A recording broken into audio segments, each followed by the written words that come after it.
Hi and welcome to this healthy eating video. Let's look at the healthy eating diet and how you can personalize it for you. There is so much conflicting information about food that it is enough to drive anybody absolutely crazy.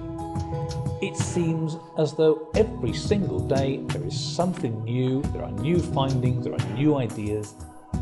First, a food is hailed as a miracle cure for some ailment, and a short time later they say, well, it might do more harm than it actually does good. And then a little while after that, they'll say, well, it could do some good, it depends on the circumstances. It's enough to drive you absolutely insane. Fat is bad for you. Fat is good for you. Some fats are bad, some are good. Oh, how can anybody understand what makes a healthy eating diet when there is so much contradictory information? It's a good question, but the answer is more straightforward than all of those contradictory studies may suggest. The most important thing to remember is that every single person is unique.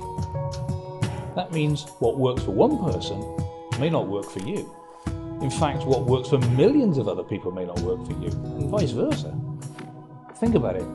You've got different DNA, you have different likes and dislikes, your food sensitivities are going to be different, you even have different beliefs, and the list can go on and on.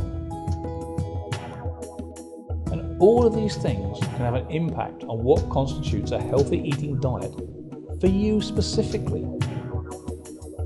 Now, believe it or not, you can develop your own personalised healthy eating diet. It's very straightforward. The first step is to simply track everything you eat and everything you drink for the next 2 or 3 weeks. Yep, that means meals, it means snacks, it means drinks, it means every little nibble you may take here and there. The goal here is to get a perfect idea of where your current diet stands. And don't worry, nobody else will see your food journal. So you need to be 100% honest or this just isn't going to work. Now, you most likely start to notice some problem areas as you keep the journal. And it's important that you keep track for the entire length of time though. Don't, as soon as you see one problem, kind of drop it. Keep it up. And you don't need to try and eat healthier just because you're writing everything down. Just eat as normal for a few weeks. The second step is then to actually take a step back and look objectively at the food you actually ate.